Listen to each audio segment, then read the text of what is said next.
આપણે ઘણીવાર ઈશ્વરને ક્યાં શોધીએ છીએ? મંદિરોમાં, મૂર્તિઓમાં, બરાબર ને? પણ ક્યારે એવું વિચાર્યું છે કે ઈશ્વર કદાચ આપણી અંદર જ હોય, આપણા ગુણોમાં? આજે આપણે આ જ ઊંડા વિચારને એક બહુ જ સરસ, પ્રેરણાદાયક કથાથી સમજવાના છીએ.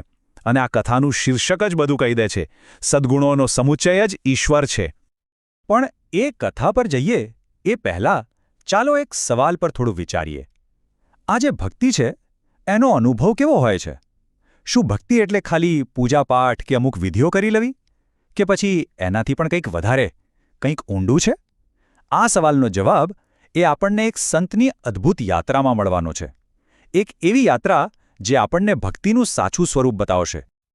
તો ચાલો હવે મળીએ આ કથાના મુખ્ય પાત્રને, સ્વામી રસરાજ, જેમનું જીવન ખરેખર ભક્તિ અને સમર્પણનો એક જીવંત દાખલો છે. કલ્પના કરો, હોગલી નદીનો શાંત કિનારો અને ત્યાં એક નાનકડી ઝૂંપડીમાં રહે છે સ્વામી રસરાજ. જીવન એકદમ સાદું, પણ એમનું હૃદય ઈશ્વરના પ્રેમથી છલ્લોછલ. નાનપણથી જ એમને ભગવાનની લીલાઓ સાંભળવાનો અને ગાવાનો એટલો બધો શોખ હતો કે લોકો પણ એમને પ્રેમથી રસરાજ કહીને જ બોલાવતા. અને પછી તો જુવાનીમાં જ ઘરબાર છોડી દીધું, બસ આખું જીવન ભજન, ધ્યાન અને શાસ્ત્રોના અભ્યાસમાં જ લગાવી દીધું. અને પછી સ્વામીજીના જીવનમાં એક નવો વળાંક આવે છે. એક દિવસ એ સંતોની એક મંડળી સાથે નીકળી પડે છે ભગવાન કૃષ્ણની પવિત્ર ભૂમિ વૃંદાવનની યાત્રા પર. અને આ યાત્રા એમના જીવનને હંમેશા માટે બદલી નાખવાની હતી. હવે જુઓ, વર્ષોની તપસ્યા અને સાધનાને કારણે સ્વામીજીનું મન એકદમ શુદ્ધ, એકદમ નિર્મળ થઈ ગયું હતું. એટલે જેવો એમણે વૃંદાવનની પવિત્ર ધરતી પર પગ મૂક્યો, આખું શરીર રોમાંચિત થઈ ગયું. એમને તો વૃંદાવનની દરેક ગલીમાં, યમુનાના કિનારે અને ધૂળના એક એક કણમાં ભગવાન શ્રી કૃષ્ણ દેખાતા હતા. એમના માટે તો આખું વૃંદાવન જાણે કે ભગવાનનું જીવંત સ્વરૂપ જ બની ગયું હતું. અને બસ આ જ પવિત્ર ભૂમિ પર રાસલીલાના એક દિવ્ય પ્રસંગ વખતે સ્વામીજીને એક એવો અનુભવ થયો જેણે એમને ભક્તિના સૌથી ઊંચા શિખર પર પહોંચાડી દીધા. જાણવું છે એ રાત્રે શું થયો? ચાલો જોઈએ.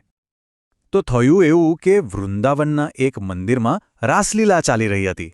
સ્વામીજી પણ ત્યાં પહોંચ્યા અને જેવી એમની નજર ગોપીઓ સાથે રાસ રમતા ભગવાન કૃષ્ણ પર પડી, બસ એ બધું જ ભૂલી ગયા. એમનું હૃદય તો જાણે પ્રભુ પ્રેમના સાગરમાં ડૂબી ગયું અને આંખોમાંથી તો બસ આંસુ વહેતા જ હતા, વહેતા જ હતા. અને આ જે ભાવ સમાધિની અવસ્થા હતી ને, એમાં સ્વામીજીના હૃદયમાંથી શબ્દો જાણે પોતાની મેળે જ વહેવા લાગ્યા. અને આ શબ્દોએ એક એવી સુંદર સ્તુતિનું રૂપ લીધું જે આજે પણ મધુરાષ્ટકમ તરીકે ખૂબ જ પ્રસિદ્ધ છે. એનો પહેલો શ્લોક શું કહે છે? અધરમ મધુરમ વદનમ મધુરમ નયનમ મધુરમ હસિતમ મધુરમ.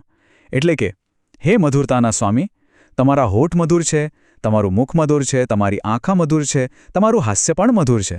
અરે તમારું તો બધું જ મધુર છે.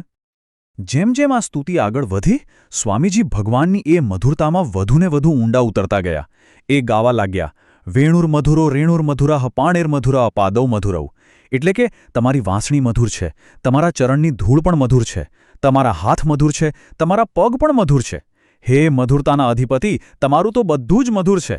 ખબર છે, આ ખાલી શબ્દો નહોતા, એ તો ભગવાનની એ ચારે બાજુ ફેલાયેલી મધુરતાનો અનુભવ કરી રહ્યા હતા. અને પછી આ સ્તુતિ પહોંચે છે એની ચરમસીમા પર: ગોપી મધુરા લીલા મધુરા યુક્ત મધુરું મુક્ત મધુરમ. કેવું અદ્ભુત છે! તમારી ગોપીઓ મધુર છે, તમારી લીલાઓ પણ મધુર છે. તમે એમની સાથે હો તો પણ મધુર છો અને એમના વગર પણ મધુર છો. હે મધુરતાના સ્વામી, તમારું તો બધું જ મધુર છે. મતલબ કે સ્વામીજી માટે તો હવે ભગવાનનું અસ્તિત્વ પોતે જ મધુરતાનું બીજું નામ બની ગયું હતું. હવે આટલા ગહન, આટલા દિવ્ય અનુભવ પછી સ્વામીજીનું શરીર તો થાકી જ ગયું.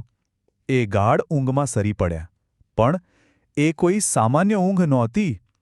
એ ઊંઘમાં એમને એક એવું અદ્ભુત દર્શન થયું જે એમની ભક્તિની યાત્રાને સંપૂર્ણ બનાવવાનું હતું.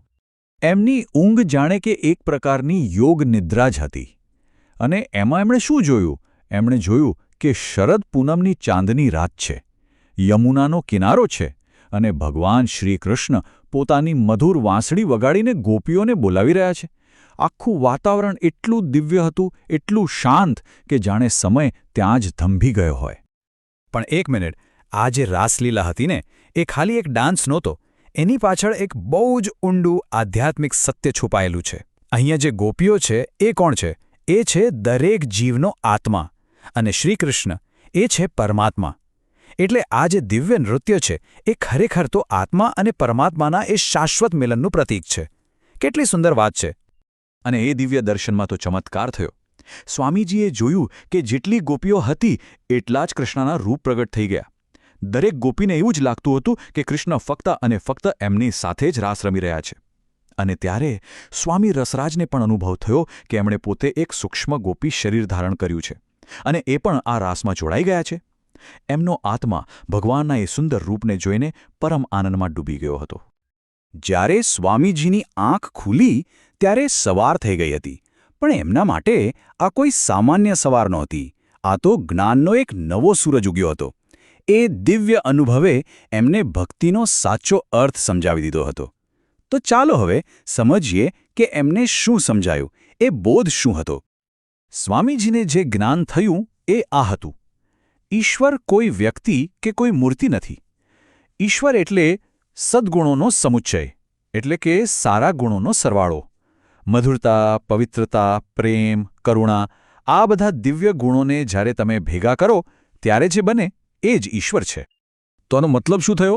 આનો મતલબ એ થયો કે સાચી ભક્તિનો રસ્તો મંદિર તરફ ઓછો અને આપણી અંદર તરફ વધારે જાય છે. સાચી ભક્તિ એટલે શું? પહેલું, ઈશ્વરના દિવ્ય ગુણોને ઓળખવા. બીજું, એ ગુણોને આપણા જીવનમાં, આપણા કામમાં ઉતારવાનો પ્રયત્ન કરવો. અને જ્યારે આપણે પ્રેમ, દયા, મધુરતા જેવા ગુણોને આપણા સ્વભાવનો જ એક ભાગ બનાવી લઈએ છીએ ત્યારે આપણું જીવન પોતે જ એક પ્રાર્થના બની જાય છે. અને જે આનંદ મળે છે એ જ સાચો આધ્યાત્મિક આનંદ છે.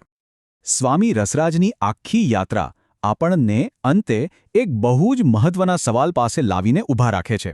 જો ઈશ્વર ખરેખર સારા ગુણોનો સરવાળો છે તો આપણે આપણા રોજિંદા જીવનમાં એ દિવ્યતા કેવી રીતે લાવી શકીએ? આપણે એવા કયા ગુણોને અપનાવી શકીએ જેનાથી આપણું જીવન પણ વધારે મધુર, વધારે સાર્થક બની શકે? આ એક એવો સવાલ છે જેનો જવાબ કદાચ દરેક વ્યક્તિએ પોતાની અંદર જ શોધવાનો છે.